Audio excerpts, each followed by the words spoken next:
Tadi kan udah ini karena ketinggian ya kan? Ulang lagi. Siapa? Ya, nama lengkap saya Pak Rozi Irsyad Siregar. Saya asli Sumatera Utara, Medan. Tapi kalau misalnya orang Medan itu, ya orang Sumatera datang ke Pulau Jawa kan disebut Medan tuh, gitu. Tapi saya Padang Sidempuannya. Jadi dari Medan itu masih 10 jam. Betul juga ya? Ya, benar. Naik Gojek ada? Udah ada tuh. Gojek nggak ada, GoFood nggak ada. Oh, nggak ada. Di tempat saya nggak ada. Belum ada sama sekali GoFood itu sama sekali nggak ada. Dan Mas Ozi ini adalah seorang dokter. Kebetulan. Rezekinya. Oh, rezekinya. Kalau misalnya boleh ke belakang sedikit gitu, cita-cita saya itu cuma dua, antara polisi sama dokter, dan dua-duanya saya coba semua. Saya daftar pada saat itu Akpol di Sumatera, Polda Sumut, kemudian juga dokter gitu. Dan sambil berjalan ini dua-duanya, ya udah yang mana pertama kali keluar pengumumannya dan lulus itu yang saya ambil. Dan kebetulan dokter yang pertama kali keluar, saya jadi dokter. Akhirnya jadi dokter. Mungkin kalau misalnya polisi yang keluar duluan ya saya jadi polisi sekarang. Berarti kita akan ditilang. Kita ditilang. Oh beda. Anak pol. Beda. Polisi tidur. Gitu. Oke, mapan kan? Mapan. Taekwondo. Ya, lanjut.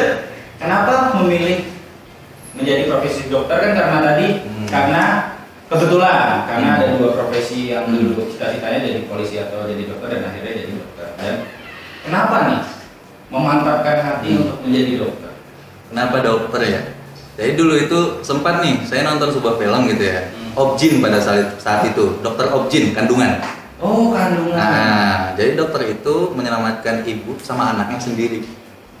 Nah gitu. Dan cita-cita saya pada saat saya jadi dokter, saya pengen jadi dokter kandungan dulunya. Nah, makanya saya sempat daftar beasiswa LPDP dari Kementerian Keuangan untuk jadi Objin, tapi nggak keterima pada saat itu. Nah gitu. Nah ya udah singkat cerita, ya saya juga suatu saat pengen nih ngelahirin anak saya sama nyelamatin nyawa istri saya gitu. Terus lanjut nih. Ya. Pengalaman yang paling berkesan saat menjadi dokter. Nah, kalau sebelum itu, Ya. dokternya apa dulu nih? Dokter apa nih, Mas Ozi? Saya terakhir kali di rumah sakit itu tahun 2019. Sebagai dokter? Dokter umum di IGD. Dokter IGD gitu. Dan saya keluar, kemudian buka suatu instansi pelayanan kesehatan tingkat 1 yaitu praktek mandiri dokter umum, dan program utama, program prioritasnya itu adalah home visit. Nah, jadi saya melihat nih di desa itu sebenarnya potensinya banyak gitu, banyak banget. Cuman mereka itu enggan untuk ke vaskes karena apa? Yang pertama, ya mungkin mereka akan mikir biaya mahal gitu kan. Terus yang kedua, akses ke sana kurang gitu. Makanya saya buat praktek mandiri biar apa? Biar bisa home visit ke mereka semua. Itu program paling prioritas untuk saat ini dan sampai sekarang gitu. Dan itu ya kedepannya insya Allah kita ada project buat mendirikan beberapa klinik di seluruh Indonesia, dan itu sudah ada ini. Dan disponsori oleh Vince.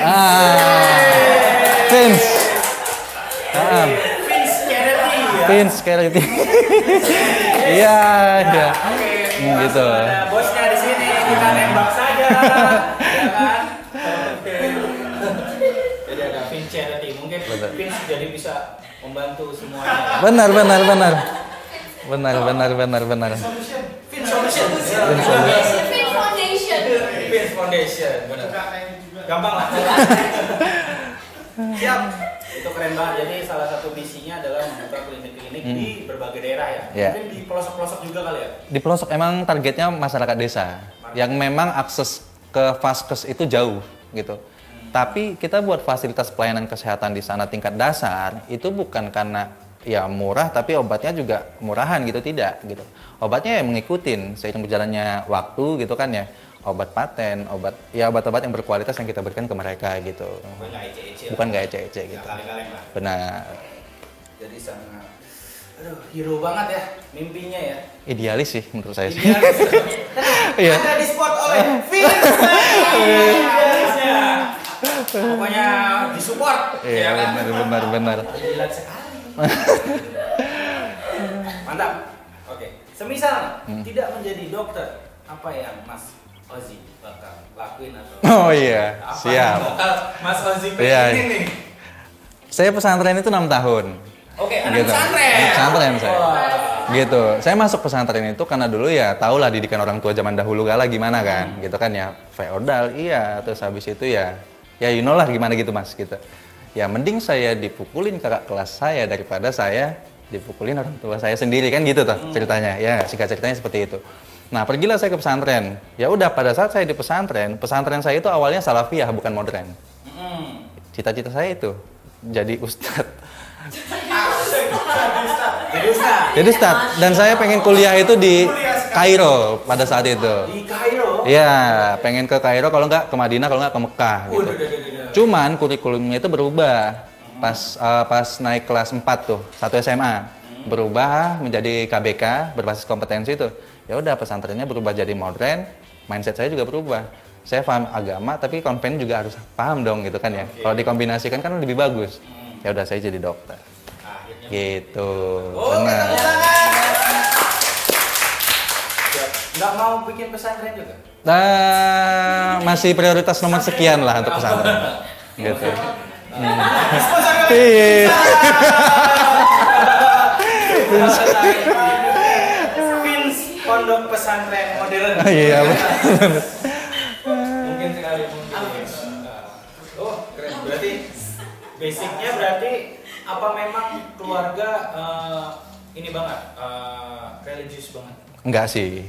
Enggak. Ayah saya itu baru religius itu pada saat sudah naik haji, Mas. Gitu. Sebelumnya ya, you know lah anak muda gitu kan ya, anak muda baru menikah. Ya saya juga tahu lah kehidupan ayah saya dulu seperti apa gitu, mama saya juga seperti apa gitu. Pada naik haji udah berubah 180 derajat. Jadi ya seperti sekarang ini gitu. Akhirnya dikorbankan lah ada. Betul. gitu. Oke, siap. gitu. Lanjut nih. Pas saat jadi dokter, momen apa yang antara jijik atau malesin? Iya. Apa tuh? Pas saat ngelakuin apa? Jadi ada dua nih, ada dua momen yang paling berkesan lah Paling yang saya nggak bisa dilupain. yang paling nggak bisa dilupain. Yang pertama itu saat saya koas. Koas itu dokter muda ya, jadi belum dokter, belum dapat gelar dokternya gitu. Jadi masih kayak magang gitulah dokter muda. Nah waktu itu saya lagi di kandungan, lagi di poli kandungan, obgyn gitu kan ya. Saya lagi anamnesis pasien nih, wawancara pasien. Itu cewek cantik. Cewek cantik, benar, cewek cantik. Terus di sebelah saya juga ada dokter yang sedang anamnesis pasien gitu kan ya. Terus saya nyium bau nih, bau busuk banget gitu kan ya. Nah bentar dulu. Saya nyium bau busuk banget nih. Saya bilang sama teman saya di sebelah, lu kentut ya? Saya bilang gitu kan ya. Bau banget nih, saya bilang gitu. Gitu. Enggak, udahlah berantem di situ kan ya. Enggak, tiba-tiba saya anamnesis nih pasien, keluhannya apa mbak? Gitu kan ya. Saya tunggu nih. Nah, itu saya keluar cairan dok, ngomong kayak gitu. Kemaluan saya keluar cairan ngomong kayak gitu. Di sini boleh ngomong apa? Miss V saya keluar cairan, lebih kotor lagi. Oh jangan. Miss V saya keluar cairan dok ngomong kayak gitu, langsung aduh, yang bau itu. Oh, bentar. Tapi pas saat itu di kobel-kobel nggak? Tidak lah. Oh tidak ya, cara ngeceknya gimana tuh? Ngeceknya itu kan langsung spesialisnya. Gitu. Nanti cairannya warna apa, sebenarnya cairan warna apa, baunya apa, itu kita udah tahu. Itu penyakitnya apa dan obatnya apa. Itu langsung dikonsulkan ke spesialis. Kita kan belum bisa ngasih obat pada saat itu, masih koas. Gitu. Masih dokter muda. Sekarang ya Bisa dikobel? belum. Oh belum dikobel. Belum ada. Oh belum ada. Belum ada pasiennya dikobel-kobel. Belum ada gitu. Soalnya mereka itu pasti lebih ke ini ya, ke yang lebih expert ya, ke kandungan pasti. Kalau misalnya masalah yang lebih intim kayak gitu. Soalnya kan ada emang peralatan khusus yang emang dikhususkan untuk periksa itu. Iya, kayak spekulum cocor bebek yang buka Miss V-nya gitu. Jadi kan dibuka, dilihat ada peradangan apa enggak. Dilihat, dicelupin. Itu diputar. bener juga. Alah. Oh jadi Ini begitu ya? aneh nih semua. Iya gitu. Nah, terus yang kedua itu waktu saya praktek di sini, ada di belakang ini di sini. Saya Itu udah jadi dokter. Itu udah jadi dokter. Pertama kali nginjakin kaki di Solo. Nah, itu pasien saya itu rata-rata dari jam 7 sampai jam 9 itu semua.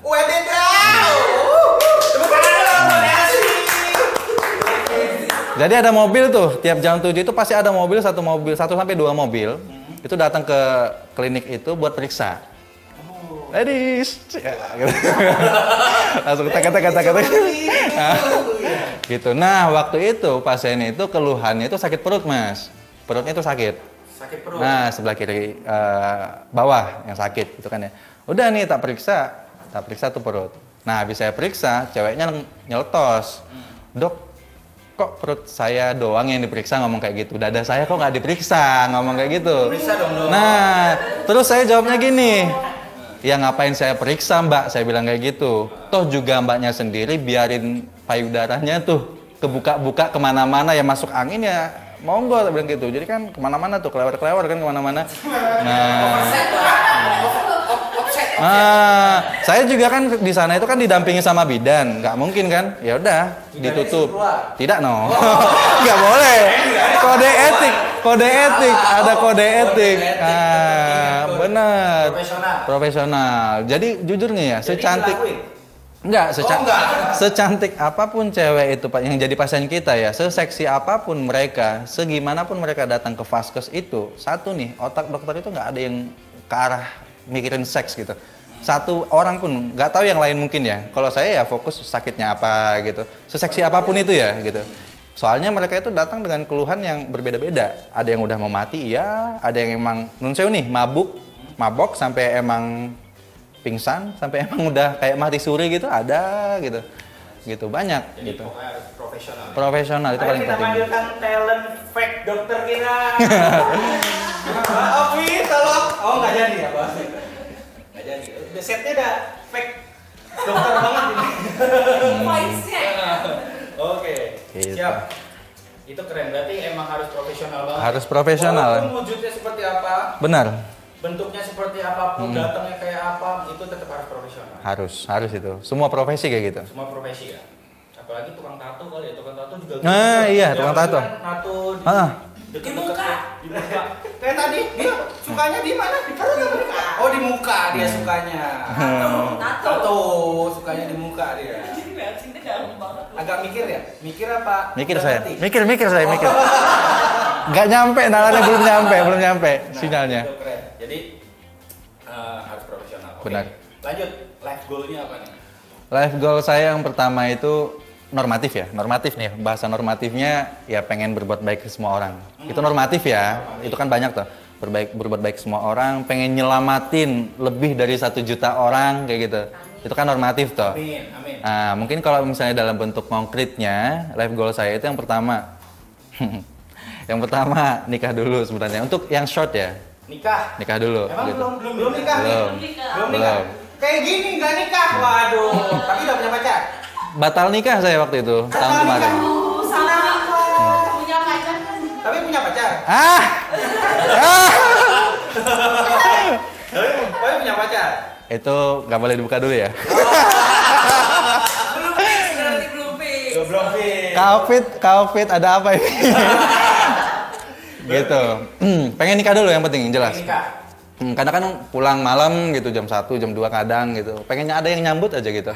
Iya nggak sih? Gitu capek. Juga sih. Enggak. Saya sama istri. Sama biniku juga nggak disambut-sambut juga sih, biasa aja sama dia. Gitu. Ada yang masakin ya? Kata Ovi. Terus yang kedua itu saya pengen punya 1000 klinik yang memang tersebar di seluruh Indonesia di desa. Nah, itu cita-cita saya 2 Januari 2021 kemarin, dan mungkin teman-teman ada beberapa yang udah tahu gitu kan ya. Nah, itu ada yang melihat ada suatu perusahaan, insya Allah nih ya, perusahaan dari Jepang lihat proyek saya itu, program saya itu. Dan kemarin kita sudah mengadakan beberapa Zoom meeting, harusnya ya pengennya sih berangkat ke Jepangnya langsung meeting ke sana sama mereka kan. Oke. Cuman ya kita dari Zoom meeting, ya udah kita ngobrol di sana, semoga deal. Amin. Kita doain. Dan disupport juga untuk Vince. movement dari Vince. Ya benar. Vince sangat sponsor untuk lokal movementnya ya kan. Dari Jepang ada, dari lokal ada, jadi kan jadi disupport ya. Jadi biar makannya vegetarian, jadi sehat. Iya kan? Gitu, untuk shot itu doang sih, yang 2 itu. Soalnya kan 2 itu aja, yang nomor 2 itu ya mencapainya 20 tahun ada tuh. Iya kan? Tapi itu sebuah life goal yang kalau menurut gua adalah hal yang paling keren lah ya. Amin, insya Allah, amin. Nikah adalah paling oke, apalagi udah mapan tadi, ya kan, mapan terus udah punya plan ke depan juga oke semua, jadi emang harus nikah. Dan kedua itu apa, kayak bikin 1000 klinik ya. Insya Allah 1000 klinik. Karena itu program mereka sebenarnya. Cuman mereka ngelihat postingan saya 1 tahun yang lalu gitu. Melihat itu, mereka programnya itu gitu. Mereka pengen buat klinik 1000 di Indonesia. Nah, mereka lihat nih. Dan disupport banget lah ya. Ya, amin. Semoga deal gitu aja. Yang penting kan kita nawarin konsep. Amin. Gitu, amin. Konsepnya. Nah, sebelum itu, Mas Ozi ini dokter apa sih? Spesifiknya apa sih? Saya dokter umum. Umum. Cuman dulu itu kan emang saya suka organisasi. Makanya saya ngambil S2 itu manajemen. Konsentrasinya manajemen rumah sakit. Saya pengen suatu saat punya rumah sakit juga kayak gitu kan ya. Untuk awalnya kan saya masuk dulu ke instansi rumah sakit. Ternyata dulu itu saya sempat benci banget sama manajemen rumah sakit. Gitu, karena ada sebuah sebuah tragedi yang emang menurut saya itu miris kayak gitu kan ya. Makanya saya keluar dari rumah sakit dan off selama 2-3 tahun. Dan sekarang kayak gitu ya, manajemen itu kepake lagi. Kebetulan kemarin ditawarin jadi direktur rumah sakit di salah satu rumah sakit swasta. Dan alhamdulillah di Jawa Tengah tetap. Di satu kota. Jangan disebutin kotanya soalnya kecil dan orang pada tahu nanti. Nggak apa-apa dong, apa? Cepu. Wah, cepu nih. Awas cepu. Gitu. Cuman nanti tetap bolak-balik. Cepu Solo gitu. Gitu. Kalau di sini kliniknya di mana? Di Kismo Yoso, Ngemplak, Boyolali, Karangpung, tahu? Tahu. Nggak tahu juga. Nah, itu di Boyolali, Ngemplak. Saya juga sama istri terima endorse kok dari dokter. Niat ya? Nggak penting. Siap. Oke, sekarang jawab cepat. Tinggal milih doang. Saya tak pikirin dulu. Oh ya udah. Jawab cepat, milih doang, ada 2, tinggal dipilih doang. Oke. Selingkuh atau diselingkuhi? Diselingkuhi. Kasian banget. Spontan banget ya.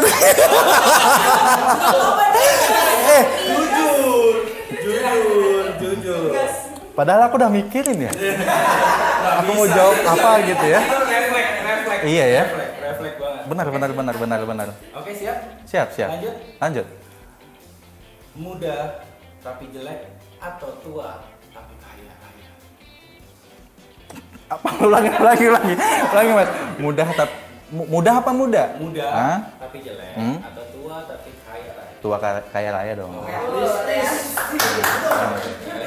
Ya umur itu nikah umur berapapun terserah lah gitu ya. Yang penting mapan dulu kayak dulu gitu ya. Gitu. Sudah tahu kan menjurus saya kemana? Mama. Terus lanjut. Oke. Badan atau uang? Uang. Sudah tahu kan? Sudah tahu kan? Semakin spesifik, semakin tahu kan akan kemana jurusannya? Yes. Oke. Oh ini ada menjurusnya kemana?